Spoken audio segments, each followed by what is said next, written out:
Hey there everybody, we are back with another video for you all today, as well as a new intro, so let us know what you think about that one. And today we're going to be talking about WarGreymon Toolbox. WarGreymon Toolbox for me is a very fun deck. It's very flexible in what it wants to do, and it's really pilot dependent, which is why it's called Toolbox, you know. I think in my iteration, it's a little bit more control-y, a little bit more focused on board control and suppressing the opponent as opposed to like the aggro OTK variants. So let me know what you guys think. The deck photo will be listed in the video description down below for you guys to check out.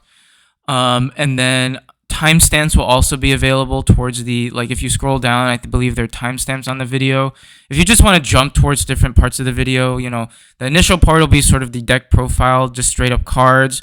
Then later on, we're going to be talking about, you know, different tech choices, different ways to set up your board and, you know, overall gameplay advice. So if you want to do that, that's there for you. Let me know what you guys think. And without further ado, let's jump into the deck list. We're going to be starting off eggs with 4 of the BT5 Koromon. This card just lets you draw. I like the draw power a little bit more. As I said, a little bit more control aspect to this as opposed to aggro. So I'm focusing more so on consistency. And with how this deck tends to brick, getting that extra draw power, in my opinion, is so much more valuable than that 1k DP boost. But I can definitely see why people like that 1k DP boost. Don't get me wrong. I just personally prefer the draw power.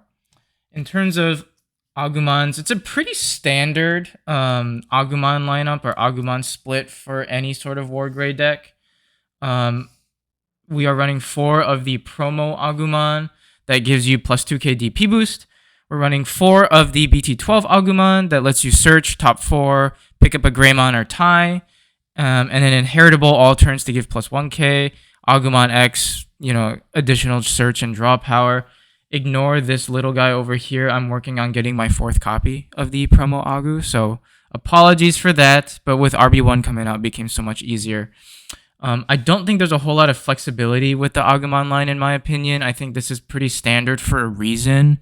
When I didn't have the promo, as you can see, I only had 1 before. I was running the Searcher Agumon just for additional consistency from BT5. But I think now that it's a lot more accessible, I'm definitely running 4 of the 2k boost Agumon. Moving on to our level 4s. Running 3 Security Check Greymon. 2 EX1 Greymon that lets you cheat out a tie. We're running 4 of the BT9 Greymon X-Antibody and 1 of the restricted BT11 Greymon X-Antibody. So I opted for more of the Security Check Greymon as opposed to the EX1 Greymon, mainly because, yes, this is a control flavor WarGrey Toolbox, but I still think aggression is necessary, particularly in today's meta where no matter how well you control, things are going to get out of hand regardless, right? You know, as things start to high roll and get to their top end, there's very little you can do in terms of control. So sometimes you need that aggression to force their hand a little bit, and that's why I opt for this guy. I still think EX1 Greymon does a ton of work in this deck. You know, being able to cheat out ties, which in all honesty is sort of bread and butter for this deck, is huge value. So if there's a way to bump him up to 3, I definitely would. I just think deck space is very, very tight for, you know, getting the sort of, in my opinion, optimal like consistency. So I had to bump him down to 2. If I can find a way to bump him up to 3, I'll definitely update you guys in the comments. But for now, I'm keeping him at 2. I really like BT9 Greymon X-Antibody, which is why I'm not cutting him below 4.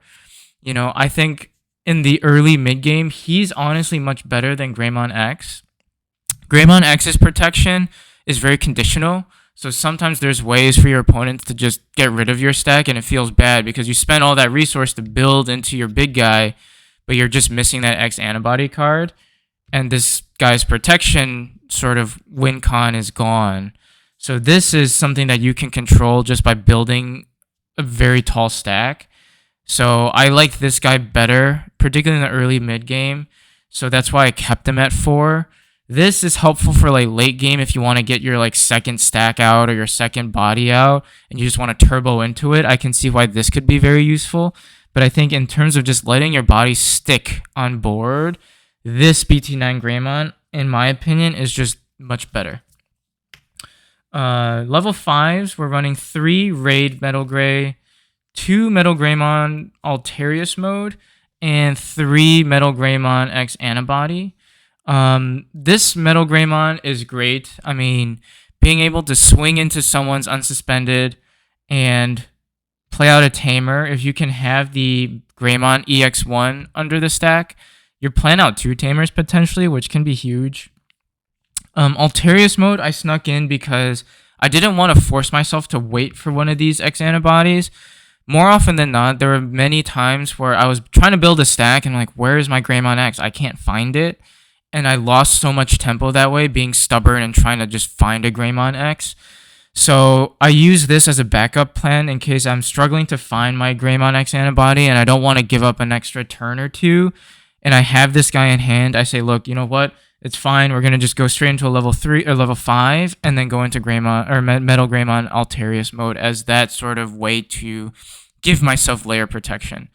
When digivolving, you can also pop a level 5 if you have a tamer in play, which sometimes can pop up, you know, whether it's like a blocker or a memory setter, or not memory setter, memory blocker. This guy can be helpful. But again, I really use him for the inheritable.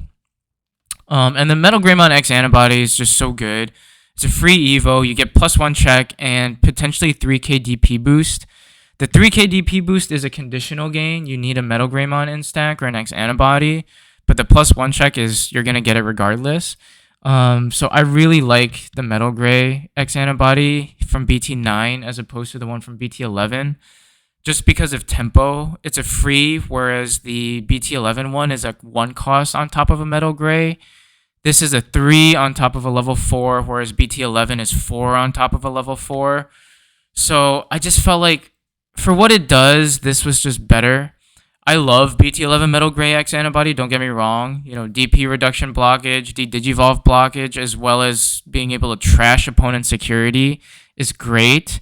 I just felt like in terms of turboing, this gave me better options to do so. And then the +3k DP is not insignificant, right? Like if they're trying to get rid of you via DP reduction, this basically says, well, okay, fine, you want to do it, go for it, but we're going to make you work for it, you know? Because you do get that DP buff till the end of your opponent's turn. Level 6s is where I think the toolboxy aspect of things will come in. Because you're not really running like a play set of any of them. You're running 2 of each.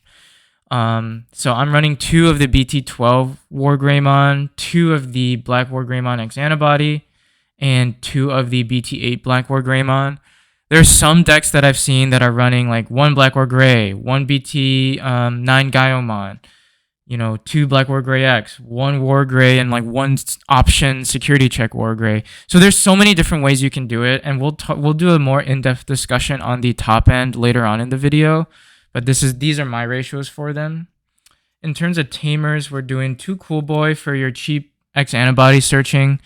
If there's a card that's a flex in this deck, everything's tight, and I think everything has value, but if anything, I probably would maybe do like 1 Cool Boy, which sounds a little weird because, I mean, Cool Boy as a searcher is just great efficiency. But I think with what this deck does and how I personally play the deck, I almost would say Cool Boy has some, you know, flexibility in terms of being different cards. We're going to run 1 Yuya, and then obviously we run 4 Tai Kamiya. Tai, I think, is just really, really good. +1k blocker till the end of your opponent's turn is huge.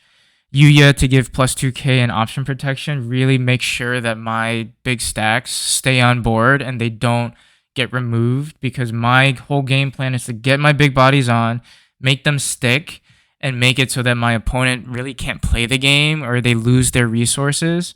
So that's why I run 1 of Yuya as opposed to like Memory Setter Tai. Run 3 Red Memory Boost just for consistency's sake. 2 Hades Force, because Hades Force is sometimes just a death sentence for decks like Hunters, Crossheart, Blue Flare, whatever. And then 2 X-Antibody options. That is the deck. As you can see, one controversial take is that I'm not running any level 7s. No Omnimon for Blitz for Game or Omni X-Antibody. That's a choice. I understand people may have some feelings about that. Feel free to discuss why you think that's a wrong choice. I'm happy to listen to it and see if I can improve this deck.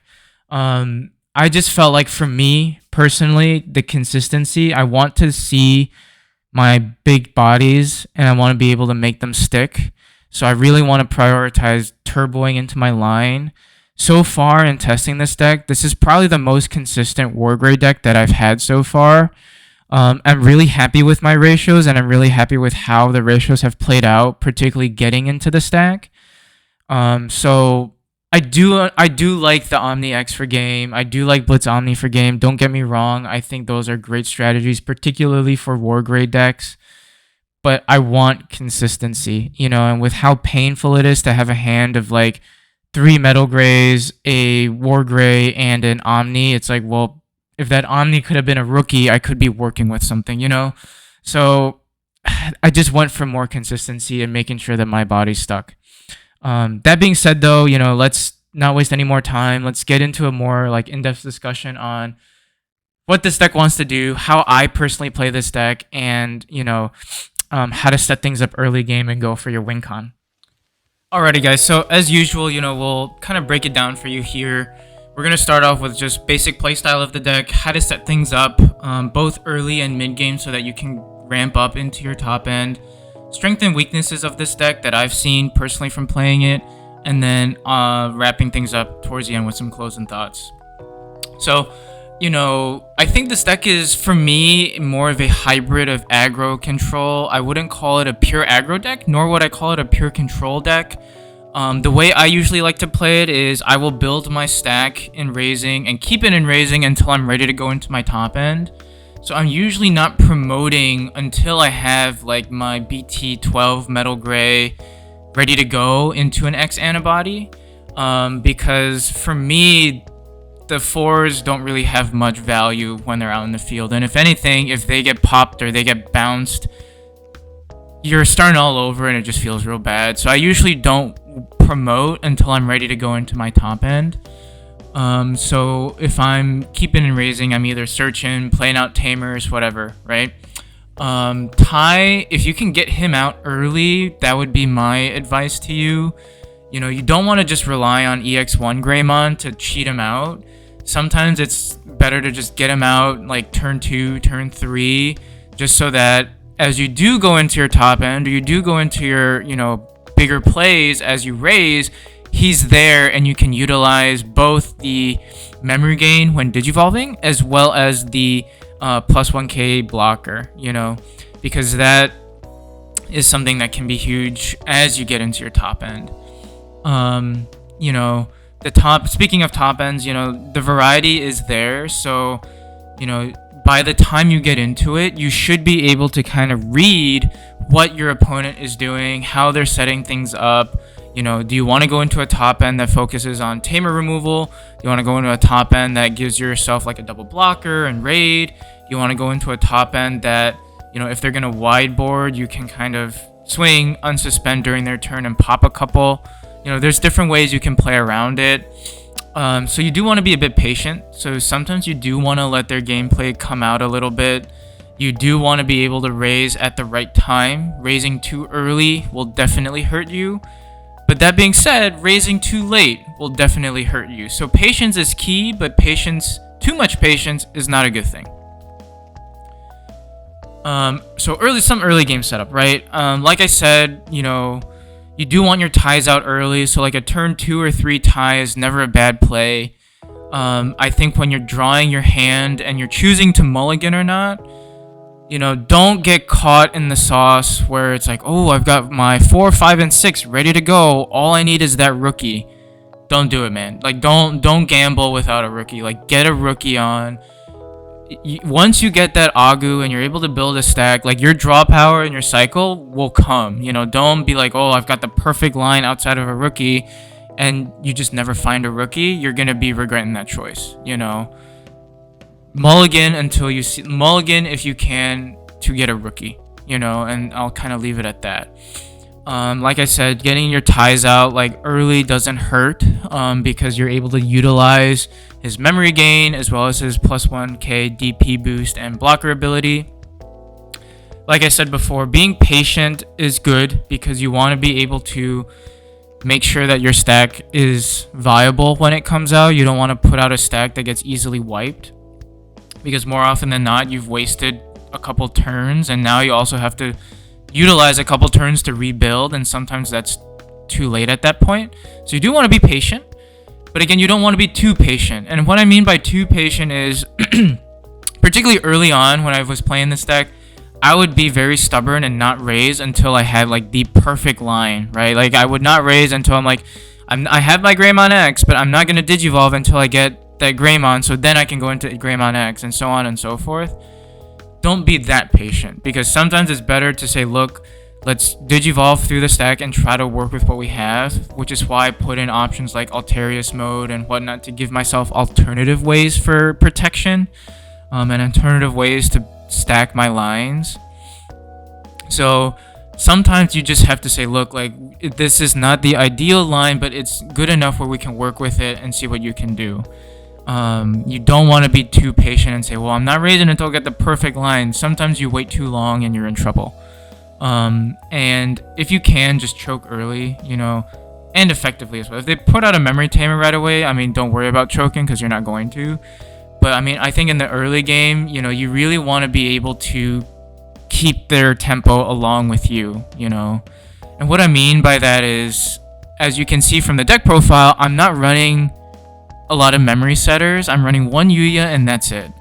And I'm running 3 memory boosts, but I don't have any way to set myself up to 3.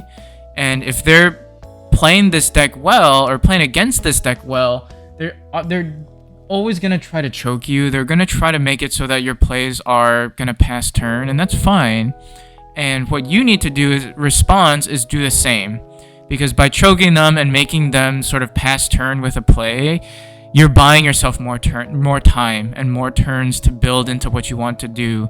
Because the problem with this deck, if there is a big one, it's the fact that it does take some time to set up. And the time it takes to set up sometimes can be too long.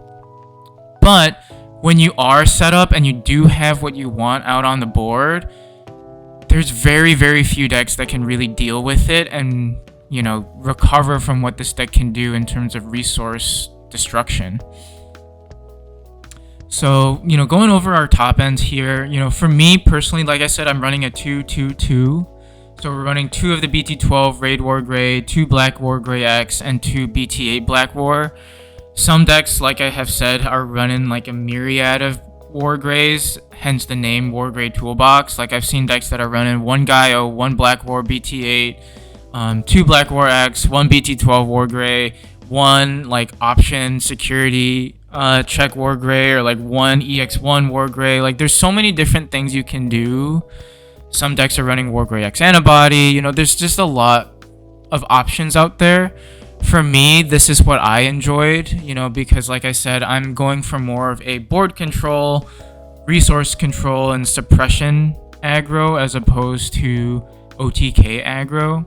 So Black WarGreymon obviously is there for the tamer destruction. We're in a meta where tamers are still relevant, and I think tamer hate was big for decks like Cross, Hunters, and Blue Flare, and it still is. But also, like, tamer destruction can be very disruptive for decks like Shine Greymon, Mirage Galgamon, where they sometimes rely on that tamer to do that combo play. So if you're able to interact with your tamers that way, that's why I'm running Black War. And then Black War Grey X obviously is the next step above it. Having Reboot is huge. Being able to just control board and redirect. I mean, if you have your ties out and you have Black War Grey X, being able to redirect into it, and like you have multiple ways to block, so to speak. And your Black War Grey X is a baseline 13. With ties, you can bump that guy up to 14, 15, sometimes 16, 17k depending on how you evoed. So, this guy becomes a 16k redirect and a blocker. Very little things out there that can overcome that. And it has option protection with Yuya potentially, as well as board removal protection with your stack. Once that guy sticks, I mean, he's sticking for a while and he's a problem. When he unsuspends, he deletes I believe it's the lowest play cost. So by deleting the lowest play cost, now you're taking away resources from your opponent too. So there's just so much that Black War does to suppress the opponent that I just felt like I had to run it. WarGrey is also aggro and I think he's sort of like the perfect epitome of what this deck does. He's aggressive in the sense that he can raid, he can pop a big guy, going into him during your turn. You know, in an ideal world, right, you bring out your Metal Gray, you go into your Metal Gray X, you know, to give yourself plus 3k DP, and by going into WarGrey, you give yourself another 3k DP, and if you have like say 1 or 2 ties out, that's an additional 1 to 2,000 DP boost. So you're looking at a WarGrey that's like potentially 20k DP during your opponent's turn. And it's a 20k double blocker, because by blocking and getting that blocker effect from tie, you are switching an attack target, right? If they're swinging into security or swinging into a body, you block, that attack target is in a game mechanic standpoint switched. So now you have blocked and you can restand via effect because it's an alterns effect. And now it's a blocker again. Very annoying, very, very annoying. And when raiding, it has piercing. You can swing for still big numbers. So WarGrey, I think, is a great card for this deck, and that's why I run it at 2. And I'm running 2/2/2 mainly because I don't want to rely on the one-ofs. I don't want to kind of tunnel vision myself in my searches and say, oof, there's the one-of, do I pick him up or not, right? I wanted to make sure that, there was some backup plan for seeing these guys.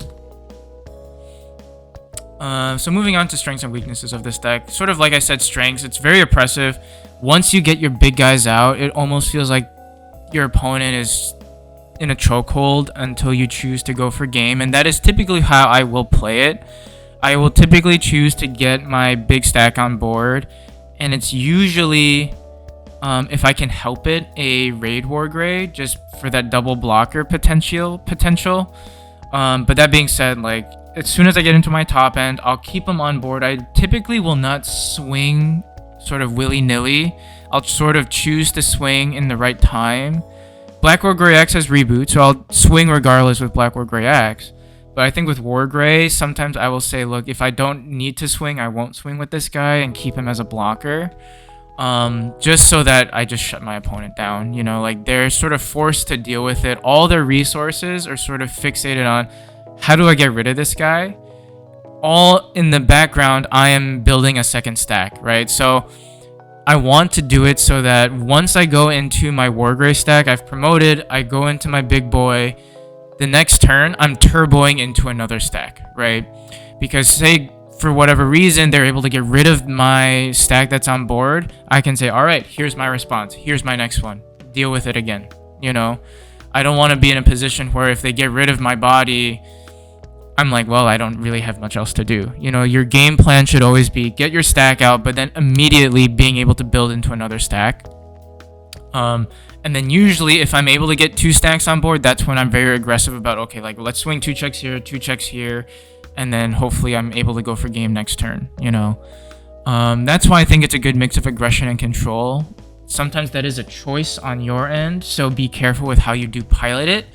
But I think, in my opinion, that's a good way to go. You'd get Tamer interaction through Hades Force, through Black WarGrey from BT8. So being able to disrupt combo plays by getting rid of Tamers, huge. And like I said, having a sort of wide charcuterie board of level 6s to use, depending on the situation, I think is also just very helpful. Weaknesses, obviously, are decks that are fast, quick, and can outpace it. If you're trying to set things up but they just go pow pow pow, sometimes you're in a very bad way, and sometimes you're sort of forced to promote earlier than you want to make that play. So I think decks like Cross, while yes, the Tamer hate can be deadly, if they're able to do Cross things so fast or Hunters things quickly, sometimes there's nothing you can do. You know what I mean? It does have the propensity to brick, so there are times where, yes, this deck for me has been relatively consistent, but there have been hands where I open up with level 4s and level 5s, and I'm like, well, pass. There's nothing I'm going to do right now, so, we'll see what we can do. So it does have the propensity to brick. I do think your ability to unbrick is still very high. Sometimes you need just that one card. Once you can start going into your line in the back, you're able to cycle through this deck really, really quickly. So I do think that starting hand-wise, the brick is there, but you're able to work your way out of it sometimes. Decks that like to suspend or DP reduce can be tough. So things like Bloom Lord that will say, okay, well, here's your big stack. That's fine. Let me suspend it and then pierce through it. There's nothing you can do there, right? Because we don't have battle protection like, say, like Garuru X-Antibody lines did. So it is very vulnerable to a suspend, swing through, and that's it. No matter how many lines of protection you have, deletion by battle kind of screws it, which is why I like the Metal Gray X to give it plus 3 KDP till the end of the turn, as well as the ties, right? Because ties can make it so that your Black War Gray X or your War Gray X are 15, 16k. Bloom Lord will not be able to do that unless they have a really, really wide board. So I do think being able to buff your DP up as much as possible during all turns is helpful. But it is vulnerable to that suspend mechanic.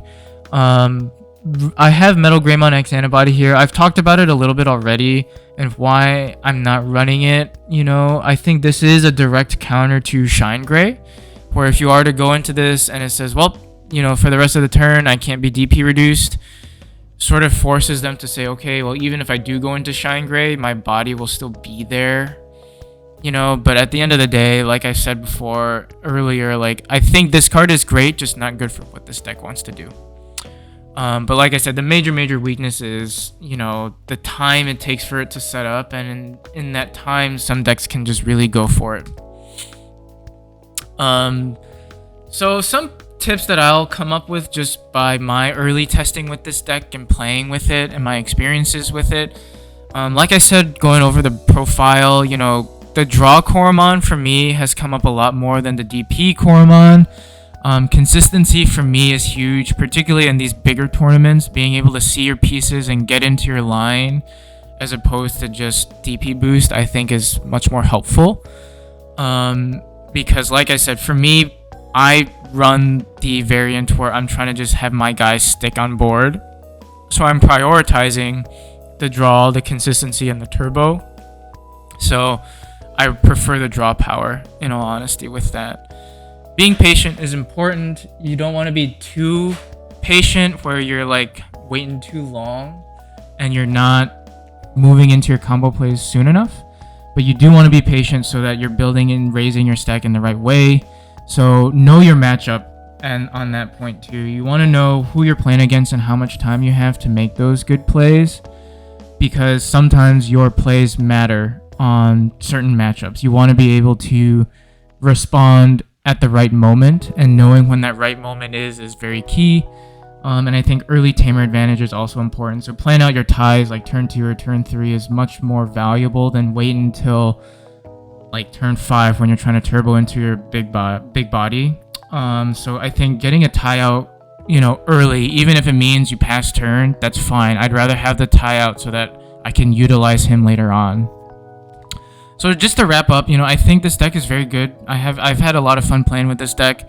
The level of aggression I think is good enough to keep up pace with a lot of these big decks, but the level of control also is something that I just really enjoy. I like decks that are a little bit more control-y, a little bit more interactive with your opponent. So let me know what you guys think. I've had a lot of fun testing this deck. It's definitely something I'm considering playing for regionals as well. So I'm going to be doing a lot more testing with it. I'll update you guys as things go along, and we'll see you on the next one. Bye.